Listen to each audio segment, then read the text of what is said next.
घनसोली येथील नामांकित असलेले 24/7 क्रेडेन्स केअर रुग्णालयात बबन गुळीक हा रुग्ण अचानक छातीत दुखत असल्याने रुग्णालयात दाखल झाले। उपचारादरम्यान रुग्ण बबन गुळीक यांच्या नातेवाईकांनी रुग्णालयाच्या संबंधित डॉक्टरांशी संपर्क केला आणि त्यांना माहिती दिली। बबन गुळीक यांच्याकडे SBIचे हेल्थ इन्शुरन्स कार्ड आहे, तर त्या कार्डद्वारे आम्ही लाभ घेऊ शकतो का असं विचारण्यात आलं। डॉक्टरांनी संबंधित पेशंटच्या नातेवाईकांना होकार दिला आणि पुढील उपचार चालू केले। 3 ते 4 दिवस रुग्णाला बरे होण्यास लागले। डिस्चार्ज दरम्यान त्यांचे हेल्थ इन्शुरन्स कार्ड पास झालं नाही, म्हणजेच काही अडचणींमुळे ते त्या इन्शुरन्स कार्डचा लाभ घेऊ शकले नाही आणि डिस्चार्ज बिल पेशंटच्या नातेवाईकांना देण्यात आलं। संपूर्ण मेडिकल रुग्णालयाचा खर्च 75,634 इतका झाला आणि लॅबचा खर्च 16,000 इतका झाला।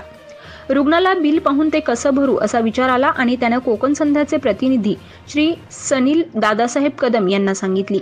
त्यांनी संपादक केवलदादा महाडिक यांना बोलावून घेऊन संपूर्ण बाबी त्यांच्या नजरेत आणल्या।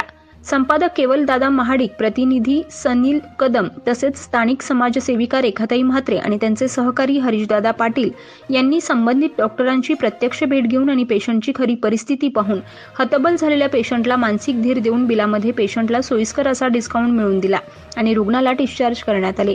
तसेच रुग्णाने आणि त्याच्या नातेवाईकांनी कोकण संध्याचे संपादक श्री केवलदादा महाडिक आणि त्यांचे सहकारी प्रतिनिधी सनील कदम, समाजसेविका रेखाताई म्हात्रे आणि त्यांचे सहकारी हरीशदादा पाटील यांचे मनपूर्वक आभार मानले। अचानकपणे माझ्या काकांच्या छातीमध्ये दुखायला लागलं, तर आम्ही क्रिटिकेअर हॉस्पिटलमध्ये ॲडमिट केलं। तर आम्ही क्लेमसाठी इथं ट्राय केलं होतं, पण क्लेम रिजेक्ट झाला। तर 75,000 रुपये बिल झालं। 75,000 रुपये बिल झाल्यानंतर आमची भरण्याची कॅपॅसिटी नव्हती। तर आपण कोकण संध्या न्यूज चॅनेलला आम्ही तिथून संपादकाला बोलवलं, केवल महाडिक यांना बोलवलं। नंतर त्यांच्या माध्यमातून आम्ही रेखाताई म्हात्रे यांनाही बोलवलं आणि बाबूदादांनाही बोलवलं, पण त्यांच्या माध्यमातून आम्हाला 75,000चे